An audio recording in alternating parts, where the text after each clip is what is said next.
നമസ്കാരം, ഞാൻ ഡോക്ടർ ഷെറീന മുസ്തഫ. നമ്മളിന്ന് ഡിസ്കസ് ചെയ്യാൻ പോകുന്നത് റീജനറേറ്റീവ് തെറാപ്പിയെ പറ്റിയാണ്. ഇപ്പം നിങ്ങളൊക്കെ പല സ്ഥലത്തും റീജനറേറ്റീവ് തെറാപ്പീനെ പറ്റി കേട്ട് കാണും. അപ്പോൾ നമുക്ക് എന്താണ് റീജനറേറ്റീവ് തെറാപ്പി എന്നുള്ളത് നമുക്ക് ആദ്യം മനസ്സിലാക്കാം. അപ്പം നമ്മുടെ ശരീരത്തിൽ എന്തെങ്കിലും ഒരു ചെറിയ ഇഞ്ചുറി പറ്റുകയോ അല്ലെങ്കിൽ തേയ്മാനം വരികയോ ഒക്കെ ചെയ്തു കഴിഞ്ഞാൽ നമ്മുടെ ശരീരത്തിൻ്റെ തന്നെ ഗ്രോത്ത് ഫാക്ടേഴ്സും സ്റ്റെം സെൽസും മറ്റും ഉപയോഗിച്ച് ഈ തേയ്മാനം വന്ന പാർട്ടിനെ അല്ലെങ്കിൽ ഇഞ്ചുറി വന്ന പാർട്ടിനെ കംപ്ലീറ്റ്ലി റിപ്പയറും ഹീലും ചെയ്തെടുക്കുന്ന ഒരു പ്രോസസ്സിനെയാണ് നമ്മൾ റീജനറേറ്റീവ് തെറാപ്പി എന്ന് പറയുന്നത്. ഇപ്പം മുമ്പൊക്കെ നോക്കുകയാണെങ്കിൽ നമുക്ക് ഉണ്ടായിരുന്ന ഓപ്ഷൻ മരുന്നോ ഇഞ്ചക്ഷനോ വെച്ച് ആ നീരും അല്ലെങ്കിൽ വേദന മാറ്റുക, അല്ലെങ്കിൽ ഇഞ്ചുറി വന്ന പാർട്ടിനെ സർജറി ചെയ്ത് കറക്റ്റ് ചെയ്യുക, ഇതൊക്കെയാണ്. എന്നാൽ ഇപ്പം മെഡിസിൻ കുറച്ചും കൂടി അഡ്വാൻസ്ഡ് ആണ്. ഇപ്പം നമ്മുടെ ഏറ്റവും റീസെൻ്റ് ആയിട്ടുള്ള ഒരു ഡെവലപ്മെൻ്റ് ആണ് റീജനറേറ്റീവ് തെറാപ്പി എന്നുള്ളത്. അപ്പോൾ ഇത് പല ടൈപ്പ് ഉണ്ട്. നമുക്ക് സ്റ്റെം സെൽ തെറാപ്പി ഉണ്ട്, ഗ്രോത്ത് ഫാക്ടർ കോൺസെൻട്രേറ്റർ ഉണ്ട്, PRP ഉണ്ട്, അങ്ങനെ പല ടൈപ്സ് ഓഫ് റീജനറേറ്റീവ് തെറാപ്പി ഉണ്ട്. ഇതിലെല്ലാം തന്നെ ചെയ്യുന്നത് നമ്മുടെ ശരീരത്തിൽ നിന്നുള്ള കോശങ്ങളെയും നമ്മുടെ ശരീരത്തിൻ്റെ ഹീലിംഗ് ആൻഡ് ഗ്രോത്ത് ഫാക്ടേഴ്സിൻ്റെ ഒരു കോൺസെൻട്രേറ്റ് നമ്മൾ ഇഞ്ചുറി അല്ലെങ്കിൽ തേയ്മാനം വന്നൊരു പാർട്ടിൽ ഇഞ്ചെക്ട് ചെയ്ത് അതിനെ റിപ്പയർ ചെയ്തെടുക്കലാണ് ഇതിൻ്റെ ഒരു ബേസിക് മെക്കാനിസമായി വരുന്നത്.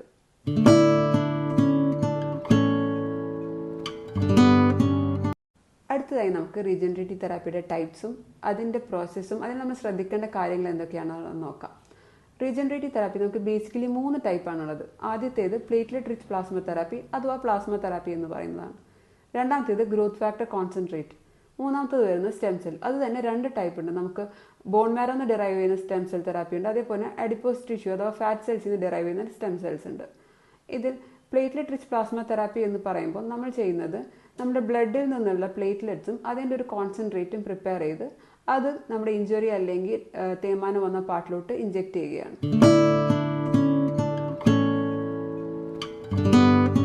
ഇതിലിപ്പോൾ ഏറ്റവും കോമൺ ആയിട്ടുള്ള ട്രീറ്റ്മെൻറ്റ് മൊഡാലിറ്റിയാണ് PRP എന്നുള്ളത്. ഇപ്പം ഒരുപാട് ഇൻഡിക്കേഷൻസിന് PRP യൂസ് ചെയ്യുന്നുണ്ട്.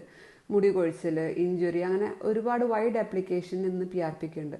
PRP അതേപോലെ തന്നെ പല കോസ്റ്റ് റേഞ്ചിലും വരുന്നുണ്ട്. 1000 rupees തൊട്ട് പല കോസ്റ്റ് റേഞ്ചിലും PRPകൾ ചെയ്യുന്നുണ്ട്. അപ്പോൾ എന്താണ് PRP, എന്തുകൊണ്ടാണ് ഈ വ്യത്യാസങ്ങൾ വരുന്നതെന്നൊക്കെ നമുക്കൊന്ന് നോക്കാം. PRP എന്ന് പറയുമ്പോൾ നമ്മൾ ചെയ്യുന്നത് പേഷ്യൻ്റെ ബ്ലഡ് എടുക്കുകയും അതിന് സെൻട്രിഫ്യൂഗേഷൻ പ്രോസസ്സ് വഴി അതിൽ നിന്ന് concentration of growth factors prepare ചെയ്യും. അത് നമ്മുടെ ഇഞ്ചക്ഷൻ ചെയ്യുന്ന സ്ഥലത്തോട്ട് ഇഞ്ചക്ട് ചെയ്യുന്ന ഒരു പ്രോസസ്സിനെയാണ് PRP അഥവാ പ്ലാസ്മ തെറാപ്പി എന്ന് പറയുന്നത്. ഇതിൽ നമുക്ക് ഒരു സാധാ ടെസ്റ്റ് ട്യൂബും ഒരു ലാബ് സെൻട്രിഫ്യൂഗർ വെച്ചും നമുക്ക് PRP പ്രിപ്പയർ ചെയ്യാൻ പറ്റും. പക്ഷേ ഒരു നല്ല ക്വാളിറ്റി PRP പ്രിപ്പയർ ചെയ്താൽ മാത്രമാണ് നമുക്ക് PRP എടുത്തുകൊണ്ടുള്ള റിസൾട്ട് കിട്ടുന്നത്.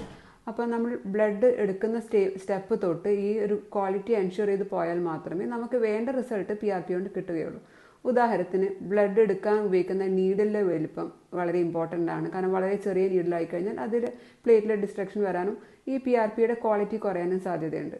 ഇനി PRP പ്രിപ്പയർ ചെയ്യണത് നോക്കുകയാണെങ്കിൽ എപ്പിയോണിൽ നമ്മൾ യൂസ് ചെയ്യുന്നത് ഒരു പേറ്റന്റ് ടെക്നോളജിയാണ്. അതിൽ നമ്മൾ യൂസ് ചെയ്യുന്ന കിറ്റ് ഒരു ക്ലോസ് സിസ്റ്റം കിറ്റാണ്. അതുകൊണ്ട് തന്നെ ഇത് വളരെ സ്റ്റെറൈലും ഇൻഫെക്ഷന് ഒട്ടും തന്നെ ചാൻസ് ഇല്ലാത്തൊരു മെത്തേഡാണ് നമ്മളിവിടെ യൂസ് ചെയ്യുന്നത്.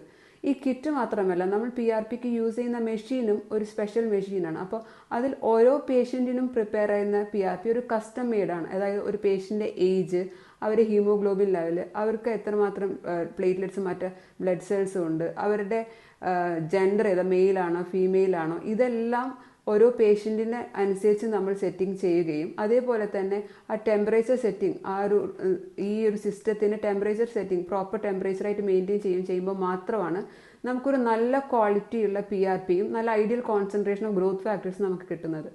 ഈ രീതിയിൽ നല്ലൊരു രീതിയിൽ പ്രിപ്പയർ ചെയ്തെടുത്ത PRPയിൽ മാത്രമേ നിങ്ങൾക്ക് PRPയുടെ ബെനിഫിറ്റ് എല്ലാം കിട്ടുകയുള്ളൂ. ഇതിൽ PRPയും സ്റ്റെം സെല്ലും ഗ്രോത്ത് ഫാക്ടർ, അങ്ങനെ നമ്മുടെ റീജനറേറ്റീവ് തെറാപ്പി ഒരു കംപ്ലീറ്റ്ലി ബയോളജിക്കലും അത് 100% സേഫും ഒരു പ്രൂവൺ സിസ്റ്റം ഓഫ് ട്രീറ്റ്മെൻ്റ് ആണ്. ഇതിൽ നമ്മൾ വേറെ മെഡിസിനോ ബാക്കി കാര്യങ്ങളൊന്നും ഉപയോഗിക്കുന്നില്ല. പേഷ്യൻ്റെ തന്നെ ബ്ലഡിനകത്തുള്ള ഗ്രോത്ത് ഫാക്ടേഴ്സും സ്റ്റെം സെല്ലും ഉപയോഗിച്ചുള്ള റിപ്പയറേഷനാണ് നമ്മൾ എയിം ചെയ്യുന്നത്. അതുകൊണ്ട് തന്നെ ഈ സിസ്റ്റം നമുക്ക് വേറെ എന്തെങ്കിലും പേടിക്കാനുള്ള കാര്യങ്ങളോ കോംപ്ലിക്കേഷനോ അലർജീസോ ഇതൊന്നും തന്നെ ഈ റീജനറേറ്റീവ് തെറാപ്പിയിൽ നമ്മൾ ഫേസ് ചെയ്യുന്നില്ല. അതുകൊണ്ട് തന്നെയാണ് ഈ റീജനറേറ്റീവ് തെറാപ്പീസ് എല്ലാം നമ്മൾ ഒരു OP ബേസ്ഡ് പ്രൊസീജിയറായിട്ടാണ് ചെയ്യുന്നത്. അതുമാത്രമല്ല, നമുക്കൊരു ഇഞ്ചുറിയോ തേയ്മാനോ വന്നൊരു ടിഷ്യൂവിനെ കംപ്ലീറ്റ്ലി ഹീൽ ആൻഡ് റിപ്പയർ ചെയ്തെടുക്കാനുള്ള ഒരേ ഒരു മെക്കാനിസം റീജനറേറ്റീവ് തെറാപ്പി മാത്രമാണ്.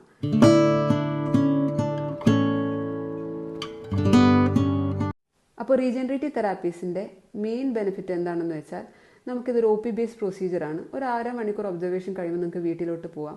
അതേപോലെ ബെഡ് റെസ്റ്റോ മറ്റോ ഒന്നും ആവശ്യമില്ല. നിങ്ങൾക്ക് ഇമ്മീഡിയറ്റ്ലി നിങ്ങളുടെ വർക്കിലോട്ട് റീസ്റ്റാർട്ട് ചെയ്യാനും പറ്റും. അതേപോലെ ഇത് 100% സേഫാണ്. ഇത് മൂന്നുമാണ് ഇതിൻ്റെ മെയിൻ അട്രാക്ഷൻസ് അഥവാ മെയിൻ ബെനിഫിറ്റ്സ് ആയിട്ട് വരുന്നത്.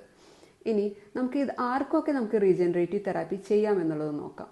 ഇതിൽ വരുന്നത് നമ്മൾ ഹീലിംഗ് അഥവാ റിപ്പയർ ആണ് നമ്മുടെ മെയിൻ ഫോക്കസ് എന്ന് പറഞ്ഞു. അതുകൊണ്ട് തന്നെ സ്പോർട്സ് ഇഞ്ചുറീസിൽ റീജനറേറ്റീവ് തെറാപ്പിന് ഒരു ഇമ്പോർട്ടൻറ്റ് റോൾ വരുന്നുണ്ട്. അതേപോലെ ജോയിൻറ്റിൽ വരുന്ന തേയ്മാനങ്ങൾ, ligament injury, tendon injury, muscle injury, ഇനി ഉപ്പുറ്റി വേദന വരാം, ലൈക്ക് പ്ലാന്റാർ ഫേഷ്യാറ്റിസ് അല്ലെങ്കിൽ അക്യുലസ് ടെൻഡിനൈറ്റിസ് പോലെ കണ്ടീഷൻ കൊണ്ട് വരുന്ന ഉപ്പുറ്റി വേദന, ടെന്നീസ് എൽബോ പോലെ റിപ്പീറ്റഡ് റിപ്പീറ്റഡ് ഇഞ്ചുറീസ് എന്ന് പറയും. അതായത് സ്ഥിരമായിട്ട് എന്തെങ്കിലും ജോലി ചെയ്ത് വരുന്ന അവിടുത്തെ വെയർ ആൻഡ് ടയർ കൊണ്ട് വരുന്ന ഇഞ്ചുറീസ്, ഇതിനെല്ലാം നമുക്ക് റീജനറേറ്റീവ് തെറാപ്പി യൂസ് ചെയ്യാവുന്നതാണ്. ഇനി ഇതിൽ ശ്രദ്ധിക്കേണ്ട കാര്യം എന്തൊക്കെയാണെന്ന് വെച്ചാൽ, റീജനറേറ്റീവ് തെറാപ്പി യൂസ് ചെയ്യുമ്പോൾ നിങ്ങൾ സ്റ്റിറോയിഡ്സോ വേദന സംഹാരികളോ ഒന്നും തന്നെ യൂസ് ചെയ്യാൻ പാടില്ല. ഇതെല്ലാം യൂസ് ചെയ്താൽ നമുക്ക് റീജനറേറ്റീവ് തെറാപ്പിയുടെ ബെനിഫിറ്റ് അധികം കിട്ടുകയില്ല. അതേപോലെ റീജനറേറ്റീവ് തെറാപ്പി ചെയ്യുമ്പോൾ നിങ്ങൾ അതൊരു ക്വാളിറ്റി എൻഷുർഡ് ആയൊരു സെൻറ്ററിൽ നിന്ന് ചെയ്താൽ മാത്രമാണ് നിങ്ങൾക്ക് അതിൻ്റെ ബെനിഫിറ്റ് കിട്ടുകയുള്ളൂ. അപ്പോൾ ഇനി വേദന റിലേറ്റഡ് ആയിട്ട് മറ്റൊരു ടോപ്പിക്കുമായി നമുക്ക് പിന്നെ കാണാം.